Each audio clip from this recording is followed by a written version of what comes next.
오늘 본문은 신명기 33장, 34장까지가 이제 신명기인데 모세에게 설교, 두 번의 설교, 특별히 고별 설교죠. 이제 가나안 땅, 약속의 땅을 앞에 두고 하나님의 섭리와 계획에 따라서 모세와 또 아론은 들어가지 못하고요. 이 2세대, 출애굽 2세대만 들어가는 이제 목전에 두고 있는 그런 상황입니다. 그렇게 사랑하는 이스라엘 백성들 40년 동안 함께 광야 생활을 했던 그 사랑하는 후손들에게, 백성들에게 모세가 남은 힘을 다하여서, 생명을 다하여서 그렇게 말씀을 전하고 있는 것이죠. 이 신명기의 마지막은 축복으로 귀결이 됩니다.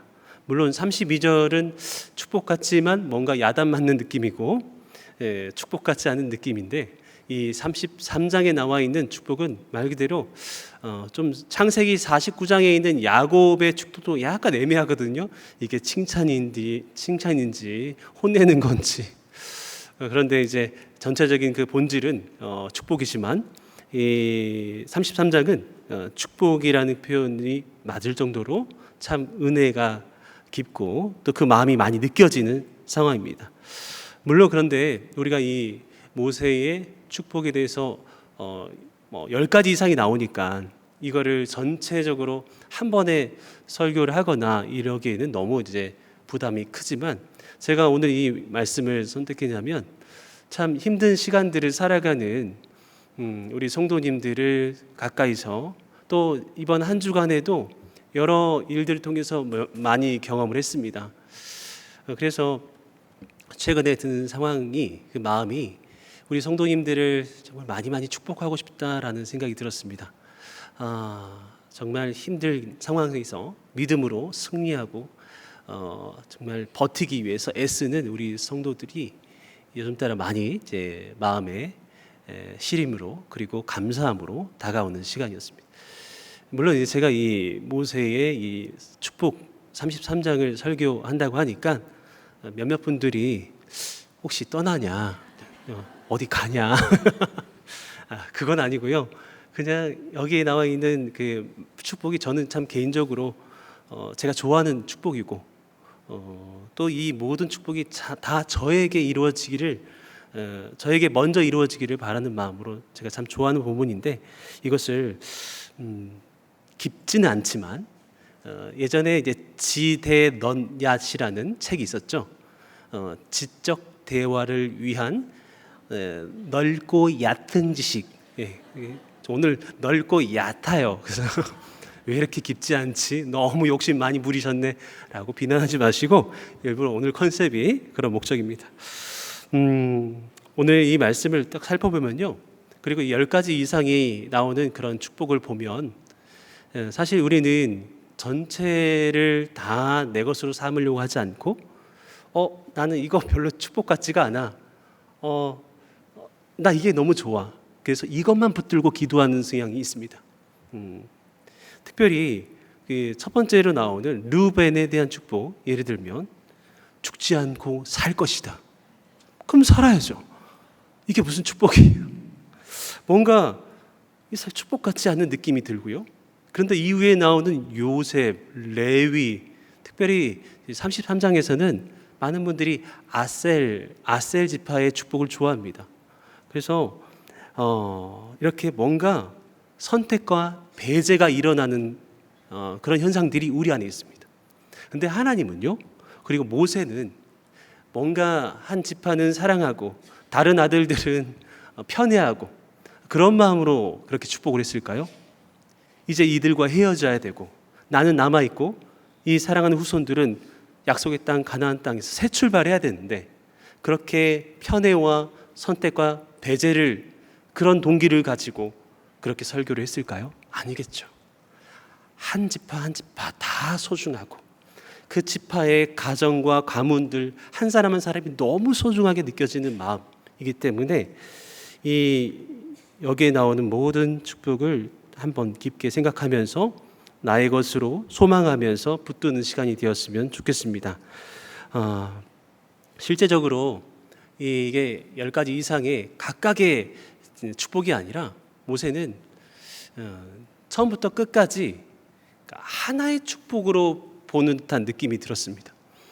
제가 여러 번 묵상하면서 또 말씀을 준비하면서 이것이 취사 선택하고 또 하나는 택하고 버리는 이게 아니라 이 모든 흐름 속에서 하나의 축복으로 귀결된다라는 생각이 들었어요. 그래서 그것을 함께 살펴보고자 합니다. 그래서 이 오늘 함께 다루는 축복이 여러분의 개인의 삶에 다 이루어지기를, 그리고 여러분의 가정과 다락방과 또 이 교회와 한국교회와 이 민족의, 이 나라의 이 모든 축복이 온전히 구현되기를 소망하는 마음으로 함께 살펴보았으면 좋겠어요. 자, 첫 번째 축복은 르우벤의 축복입니다. 다시 살아나게 하소서라고 제가 요약을 하고 싶어요. 이렇게 르우벤의 축복, 유다의 축복 나오는데 이 축복만 있는 게 아니라 제가 한번 한 문장으로 정리를 해보았습니다. 다시 살아나게 하소서. 33장 6절 말씀 함께 있습니다. 시작. 르우벤은 죽지 아니하고 살기를 원하며 그 사람 수가 적지 아니하기를 원하나이다. 아멘. 르우벤의 축복은 조금 초라해 보입니다. 그런데 이 축복 정말 중요한 축복입니다. 그리고 첫 번째에 놓여질 만큼 그만큼 중요한 의미가 있습니다. 사실 각각 그 지파에 대한 축복은 이 지파의 특성과 이전의 과거의 그 역사적인 사실 사건을 바탕으로 쓰여지기도 했지만, 그러나 과거지향적이지 않고 미래지향적인 그런 축복입니다.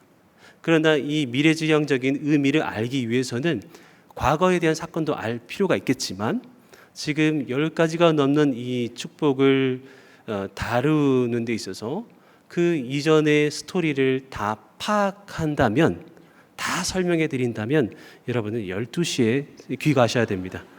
그런 욕심을 덜어내고요, 생략하고 중요한 부분만 다루도록 하겠습니다. 사실 르우벤은요, 사사기 시대 때 완전히 망해요. 그러나 망하지만 사라지지 않습니다. 그리고 이후에 열왕기 시대, 왕국 시대에도 나라를 말아먹습니다, 이 지파가. 그러나 여전히 존재합니다. 가능성이 사라지지 않습니다. 여전히 기회가 있습니다. 죽지 않아요. 모세가 했던 그 축복처럼 죽지 않고 여전히 살아가게 됩니다. 그리고 뭔가 빈약한 채 살아가는 것이 아니라 그 사람 수가 적지 아니하기를 원하나이다. 그 수가 부족하지 않대요. 살아가는데 그렇게 빈약하고 빈곤하게 살아가는 것이 아니라 그 수가 부족하지 않은, 여러분 이 르우벤의 축복은요, 모든 것이 끝났다, 나는 다 죽었다, 더 이상 살 소망이 없다라고 생각되는 그 사람에게, 그 삶에게 반드시 온 마음 다해 붙들어야 되는 그런 축복입니다. 여러분 수많은 문제와 아픔이 있어도요, 그래도 나는 할 수 있다, 나는 버틸 수 있어, 나는 살 거야 라는 소망이 있는 사람은 어떻게 해서든 살아납니다. 바로 르우벤의 축복의 마음을 품고 있는 사람들이죠. 나는 여전히 살아있고 부족하지 않다. 쉽게 얘기해서 다시 시작할 수 있는 힘입니다. 여러분의 상황이, 여러분의 환경이 어떤지는 잘 모르겠습니다. 그러나 쉽지는 않겠죠. 겨우겨우 살아가고 있는 부분도 있을 겁니다. 나는 완전히 끝났다, 그렇게 나 자신에게 죽음을 선고하고 있는 사람도 있을 거예요. 그런데 이 시간, 이 밤에 죽지 않고 살기를 원합니다. 이렇게 여러분 자신에게, 또 생각하는 그분들에게 축복하는 이 밤이 되었으면 좋겠습니다. 우리는 다시 시작할 수 있는 존재입니다. 두 번째 축복은 유다의 축복입니다. 유다의 축복은 이렇게 정의하겠습니다. 힘을 다해 싸우게 하옵소서. 함께 따라할까요? 시작. 힘을 다해 싸우게 하소서. 자, 살아났다면, 죽지 않고 살고 있다면 계속해서 문제들이 다가옵니다. 이 문제를 그러면 어떻게 대하고 나는 어떻게 움직여야 될 것인가? 누군가가 해주고 누군가가 다 해결해 주기를 바라는 마음, 그것도 때로는 하나님의 계획과 도우심이 있어야 되겠지만, 내가 두 눈 부릅뜨고 믿음과 소망을 가지고 그 문제의 본질을 꿰차고, 그리고 그것을 내 손을 가지고 싸워 승리하는 삶이 되어야 합니다. 33장 7절 말씀입니다. 시작. 유다에 대한 축복은 이러하니라 일렀으되 여호와여 유다의 음성을 들으시고 그의 백성에게로 인도하시오며 그의 손으로 자기를 위하여 싸우게 하시고 주께서 도우사 그가 그 대적을 치게 하시기를 원하나이다. 아멘. 여호와여 유다의 음성을 들으시고 그 백성에게로 인도하시오며. 여러분, 이 앞부분은 은혜에 대한 이야기예요. 하나님과의 관계에 대한 이야기입니다. 사실 우리는 우리의 손이 피곤해요. 느헤미야가 성벽을 중수하다가 재건하다가 많은 백성들이 피곤하여서 이제 더 이상 못해 하고 좌절했던 때가 있죠. 우리 한구정 묵상 몇 주 전에 함께 묵상하면서 배웠잖아요. 나의 힘과 나의 손은 연약합니다. 그래서 이 손이 지치지 않고 계속 쌓을 수 있는 이유는 바로 앞에 있는 내용 때문이죠. 하나님의 음성을, 우리의 음성을 주께서 들으십니다. 그의 백성에게로 인도하시오며. 이렇게 하나님과의 상호성, 소통이 있어야 됩니다. 그렇게 해서 결과는 어떻습니까? 그의 손으로 자기를 위하여 싸우게 하시고, 주께서 도우사, 은혜가 있어야 돼요. 주께서 도우사, 그가 그 대적을 치게 하셨나이다. 하나님이 직접 싸울 수도 있고 하나님이 제거할 수도 있어요. 그런데 진정으로 우리가 하나님 안에서 참된 기쁨과 보람을 느낄 수 있는 사람은 하나님이 내 손에 힘을 주시고 또 하나님께서 나를 도우셔서 하나님 안에서 승리에 대한 확신을 가지고 하나님의 사랑에 대한 확신을 가지고 내 손으로 싸워서 승리하는 것, 그 모든 적군들을 치는 것. 이 유다의 축복이 여러분과 여러분의 자녀와 다락방과 모든 교회와 공동체 가운데 있기를 축복합니다. 네. 이제 8개 남았어요. 이런 흐름으로 가다가는 큰일 날 것 같습니다. 좀 더 빠르게 하도록 하겠습니다. 세 번째 축복은 레위의 축복입니다. 우리 다 같이 한번 읽어볼까요? 시작. 상황과 내 뜻이 아닌 주의 뜻대로 선택하게 하소서. 레위의 축복을 제가 보니까 우리 8절부터 9절 한번 읽어볼까요? 시작. 레위에 대하여는 일렀으되 주의 둠밈과 우림이 주의 경건한 자에게 있도다. 주께서 그를 마사에서 시험하시고 무리바 물가에서 그와 다투셨도다.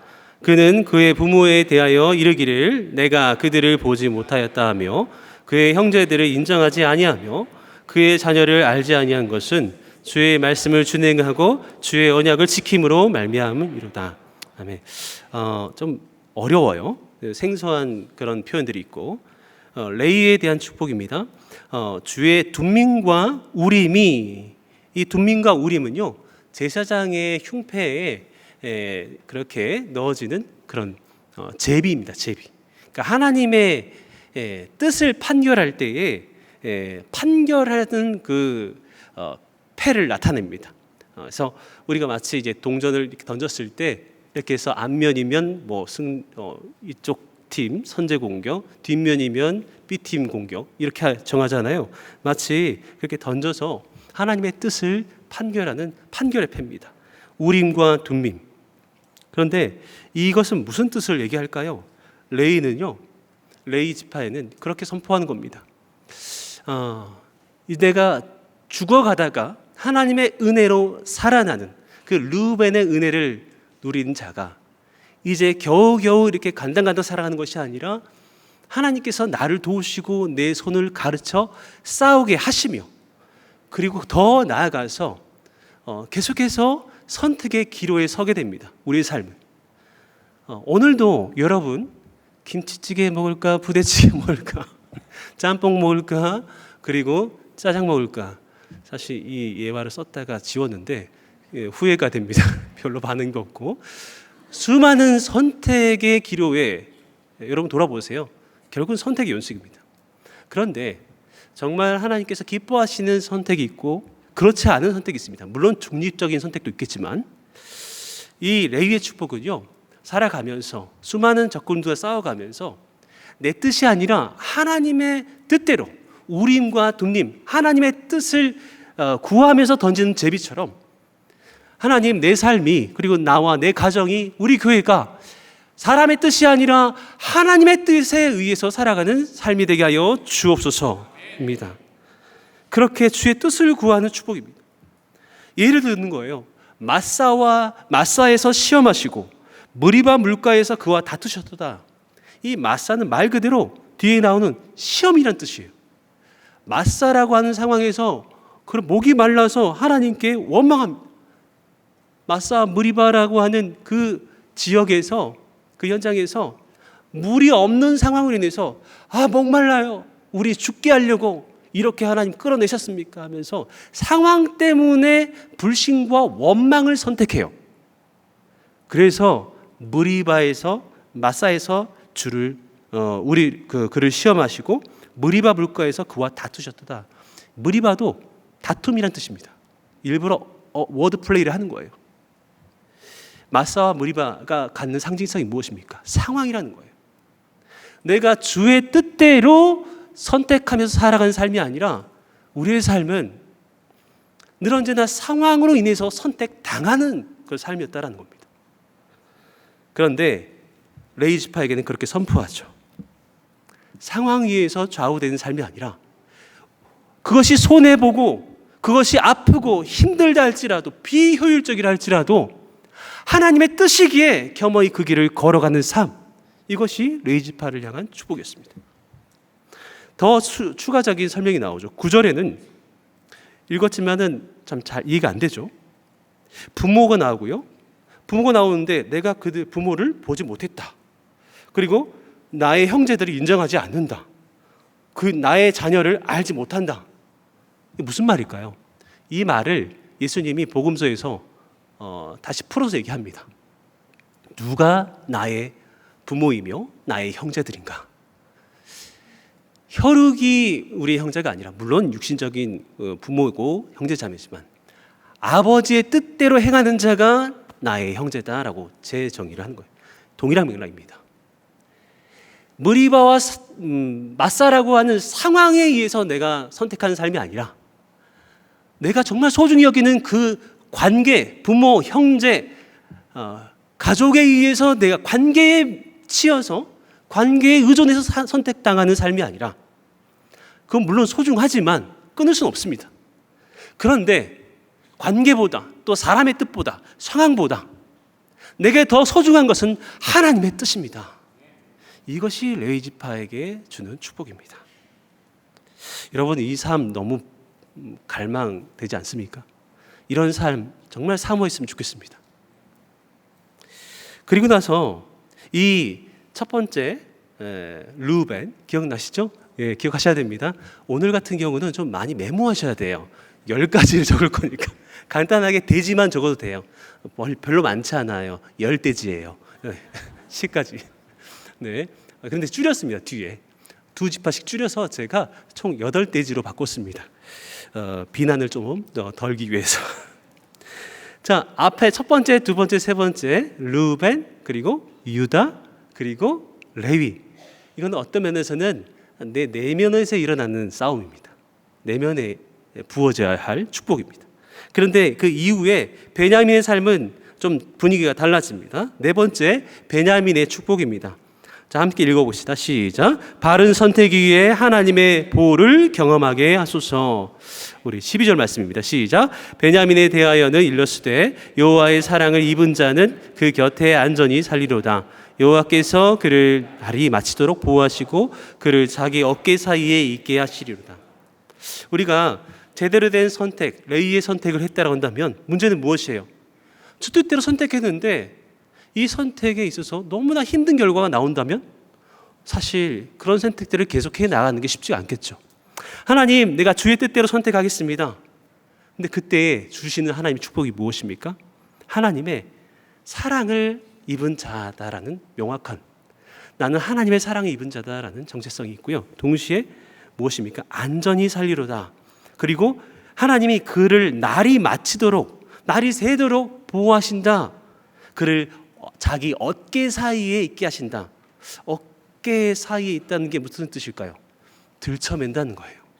이렇게 아빠가 아들을 이렇게 어깨에 태우는 것처럼 하나님이 주의 뜻대로 선택하는 저와 여러분을 그렇게 보호하시고 어깨에 이렇게 짊어진다는 거예요.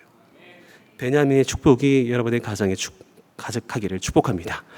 다섯 번째, 요셉의 축복이에요. 요셉의 축복, 시작. 바른 선택에 대한 성장과 열매를 얻게 하소서라고 축복했으면 좋겠습니다. 16절입니다. 시작. 땅의 선물과 거기 충만한 것과 가시떨기 나무 가운데 계시던 이의 은혜로 말미암아 복이 요셉의 머리에 그의 형제 중 구별한 자의 정수리에 임할지로다. 아멘. 13절부터 17절까지가 요셉의 축복인데 굉장히 양이 많아요. 그래서 뭔가 편애한 것 같지만 아니에요. 뭔가의 흐름을 얘기하기 위해서.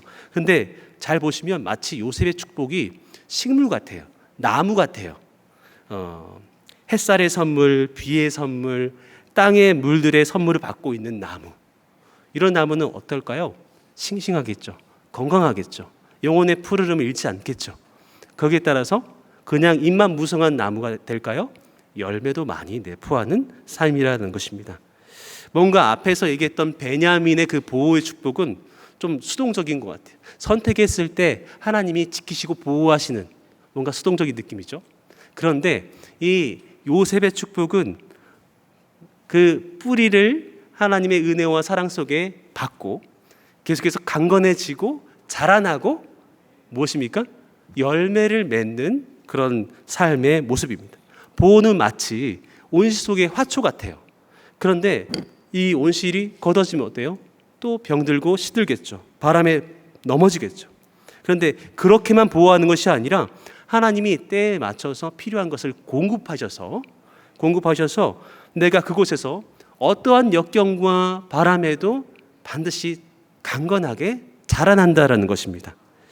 바른 선택에 대한 성장과 열매를 경험한다라는 거예요.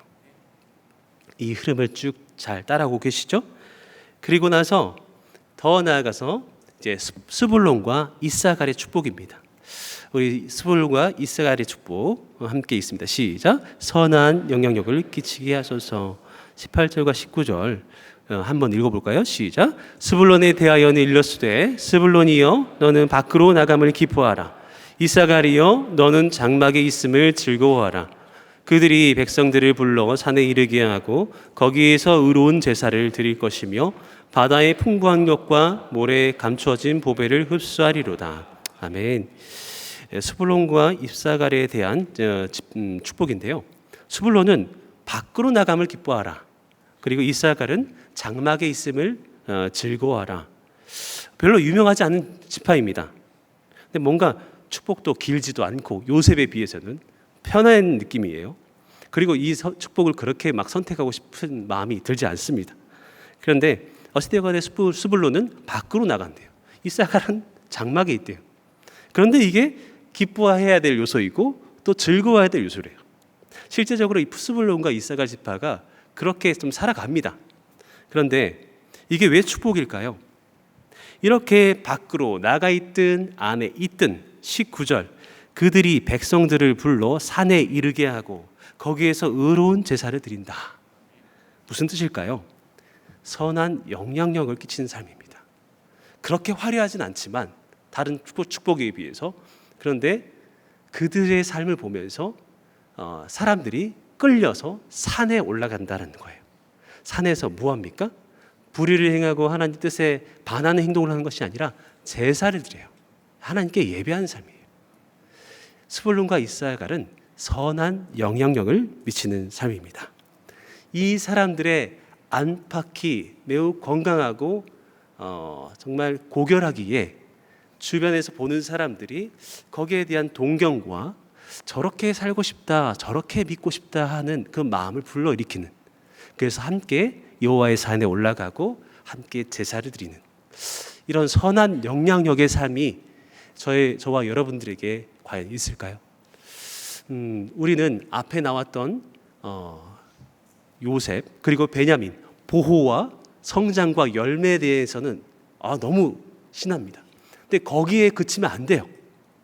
우리가 그렇게 보호받고 우리가 한 선택에 대한 주의 뜻을 선택한 것에 대한 보호와 거기에 대한 성장과 열매를 누렸다면 이것은 밖으로 흘러가야 돼요. 선한 영향력으로. 두 번째 영향력이 또 나오는데 이 영향력은 선한 영향력뿐만 아니라 두 번째 영역이 나오는데 7번째 축복입니다. 각과 단의 축복이에요. 시작. 사자와 같은 강한 영향력을 주소서. 20절과 22절을 함께 읽겠습니다. 시작. 갓에 대하여는 일렀으되 갓을 광대하게 하시는 이에게 찬송을 부를지어다. 갓이 암사자같이 엎드리고 팔과 정수리를 찢는도다. 단에 대하여는 이렀으되 단은 바산에서 뛰어나오는 사자의 새끼로다. 똑같이 암사자 그리고 사자의 새끼. 이 사자에 대한 축복이 나옵니다. 사자가 어떤 존재일까요? 갓은 암사자같이 엎드리고 팔과 정수리를 찢어요. 무서워. 자, 그리고 22절에서는 바산에서 뛰어나오는 사자의 새끼. 막 역동적으로 뛰어나오죠. 이거 뭐냐면 사자는요, 여러 가지 상징들이 있겠지만 사자의 삶은 아까 얘기했던 선한 영향력은 그렇게 화려하지 않아요. 막 역동적이지 않습니다.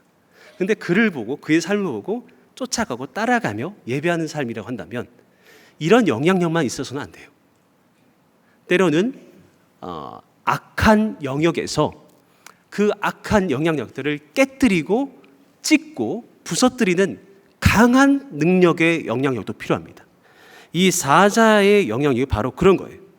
세상을 하나님께서 원하시는 나라로 바꾸기 위해서, 그렇게 변화시키기 위해서는요, 잠잠히 흐르는 선한 영향력도 필요하지만 때로는 과감하게 비진리에 대해서 선포하고 또 강한 능력으로 그 악한 영역과 영향력을 깨뜨리는 그 능력도 우리에게 필요하다는 것입니다. 이런 능력도 이런 영향력도 갖추는 우리 교회 성도들이 될 수 있기를 축복합니다. 마지막이에요. 8번째입니다. 자, 납달리와 아셀의 축복입니다. 시작. 계속 흘러가며 변화시키는 삶 되게 하여 주소서. 23절 시작. 납달리에 대하여는 일렀으되 은혜가 풍성하고 여호와의 복이 가득한 납달리여 너는 서쪽과 남쪽을 차지할지로다.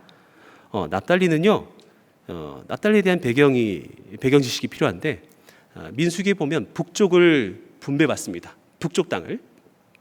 그런데 단과 함께 단지파와 함께 북쪽을 분배받는 작은 지파예요. 메인 지파가 아니에요. 그런데 이 작은 납달리 지파가 북쪽만이 아니라 오늘 말씀에서는 남쪽과 서쪽도 분배받는다고 하는 것입니다. 무엇이에요? 사실 동쪽은 민수기에서는 하나님과 또 모세의 그런 영역으로 묘사하고 있고요.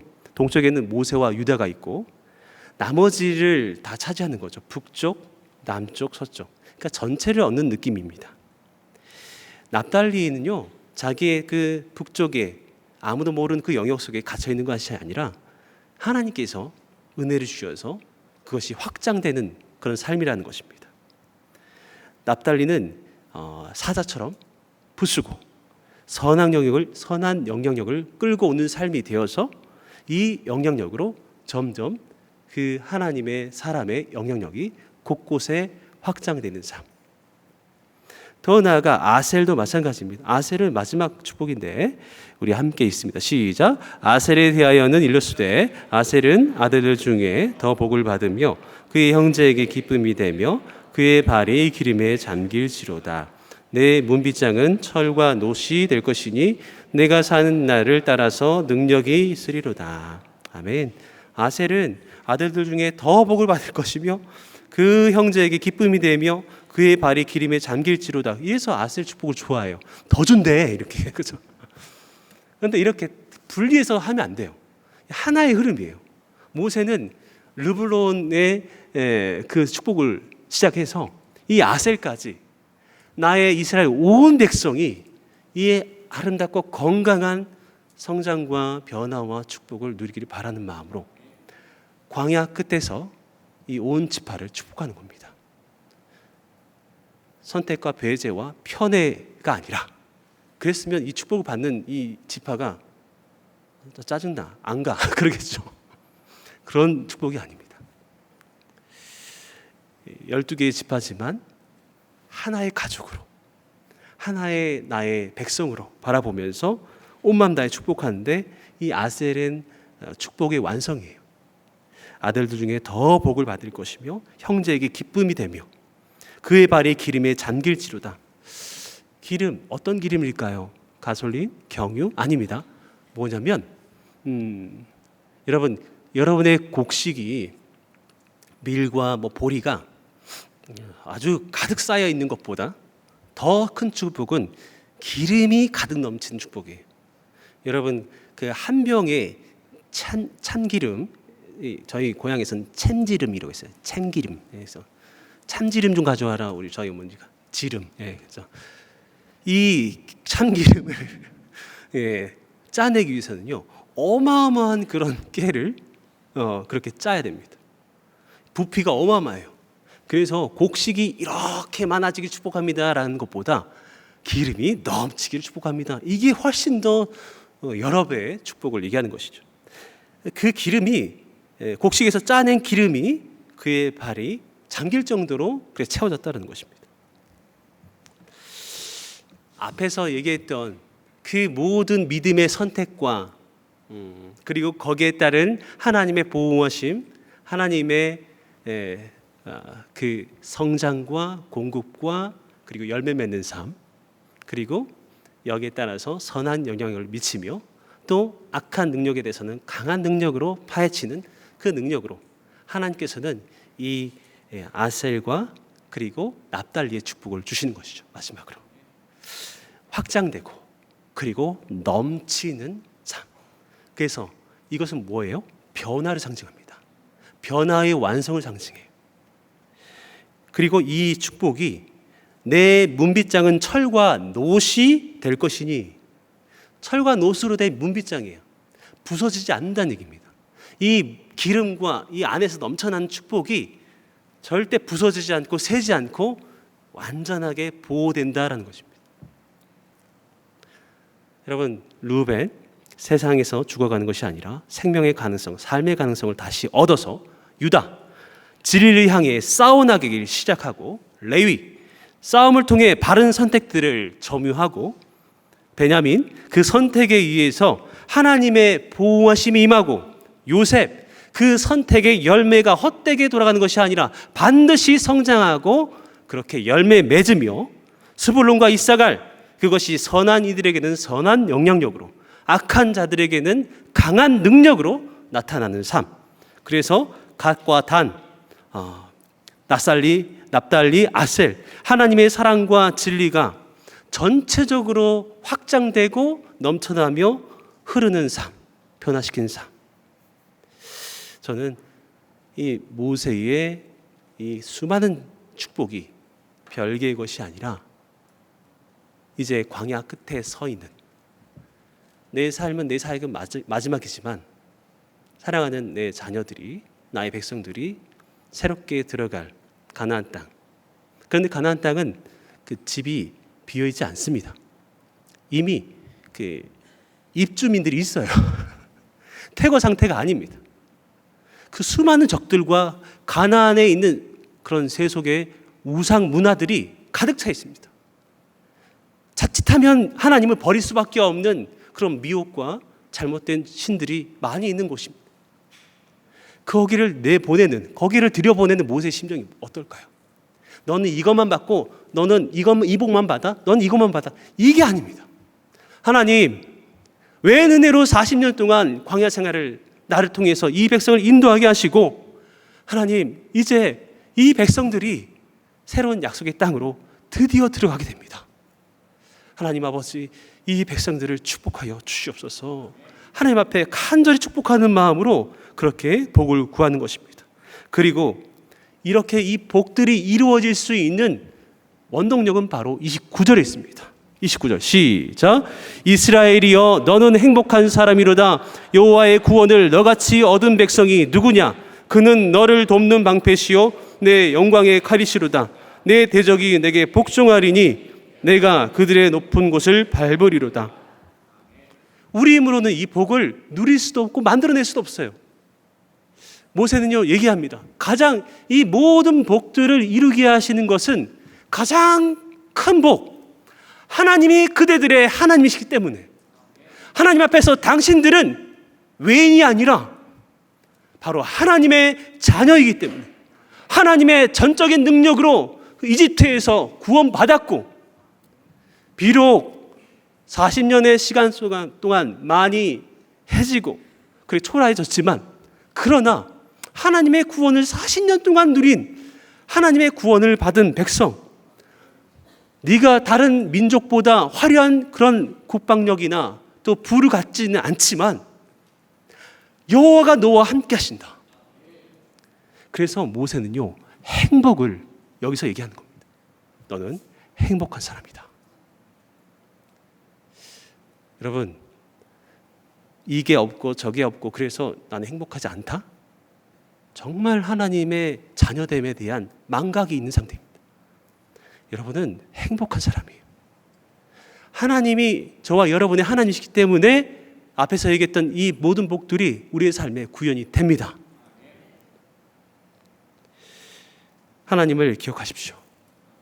그리고 하나님 안에서 내가 누구인지를 선명하게 마음에 새기면서 그 정체성과 자아에 대한 인식, 그리고 하나님에 대한 그 믿음으로 이 모든 축복들을 사모하고 누리는 저와 여러분 될 수 있기를 주님의 이름으로 축복합니다.